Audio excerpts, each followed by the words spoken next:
Katie, I guess the first thing I want to talk about is back row players probably don't get as much attention from the press as they deserve. How do you deal with that? Are you okay with that, and what do you do to kind of keep yourself motivated? Well, I think the most important part is just recognizing the team. Like, yeah, I don't get much recognition, but our team is getting a lot of recognition for our defensive play. And our team is also really good about telling me when I have good passes and giving me feedback. So that's what's really important to me. I imagine when you come to the middle of the floor after a point is over, or touch hands or whatever you guys do, that's when you get your reward. Yes. Number one in the conference in digs right now, and a brand new conference, brand new division to play in. How does that feel? Is it kind of sunk in? Not really, because it's still the beginning of the season. Like, other liberos could still get ahead, I guess. I just started off really strong. But this was something that I really wanted to do. Last year I remember going into a meeting with my coach and being really worried that I wouldn't be able to compete with the other liberos. So it's really exciting that I am able to. The libero has added a lot to the game of volleyball. Can you kind of define it for people and tell them what the rules are about what you can and can't do on the court? The libero is basically a defensive specialist. They just play defense, but they don't have to sub. Like in NAIA, it wasn't as big of a deal because you had unlimited subs, but in Division II, you have like 12 subs, I think it is, and so it eliminates 1 or 2 subs per match, and so that really helps out.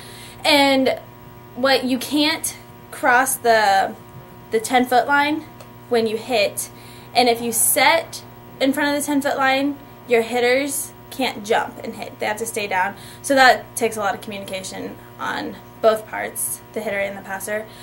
And that's basically it, I think. That's the only rules.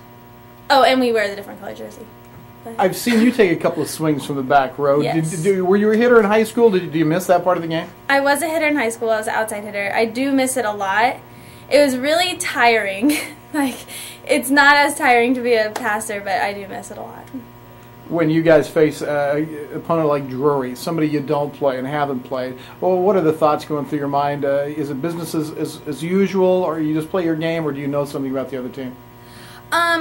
We actually downloaded some game film. We haven't watched it yet. I think we're watching it tonight. So we get a little bit from that, but they usually download the, like, not as good games, so we don't know all their tricks.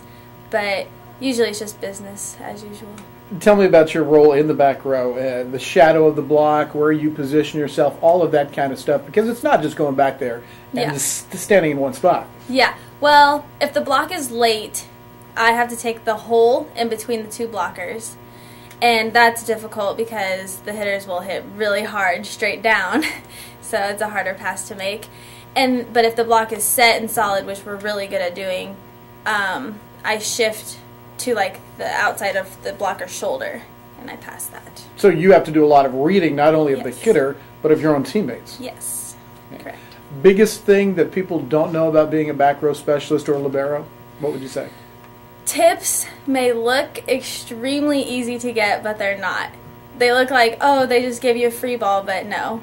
It's so hard to go from transitioning really far back for the dig to running up and getting that short tip. You dig a hard shot, does it hurt? No. It used to hurt a lot, but I think my arms just got used to it. Tell us a little bit about your family. I know you're from Liberty, but tell us about your folks and your family. I have a big family. There's 7 kids in my family. I'm right in the middle. There's 3 older and 3 younger. My parents, Rhonda and Tim Damgar. My mom works in a daycare. She has her own daycare. And my dad works for Social Security for the government. And we're just a big, happy family. We all love each other.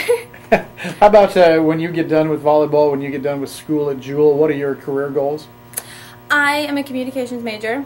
I'm not sure what I want to do with that yet, but I'm sure I'll find something I love. Are you on track to graduate, and then are you thinking about graduate school or anything like that? I'm on track to graduate. I've thought about graduate school, but I haven't decided if I'm going to pursue that. Back to volleyball for just a second. Team goals, where would you like to see this season end up for the Cardinals? I would like to see us finishing first or second in conference. We're not allowed to do postseason tournament or play.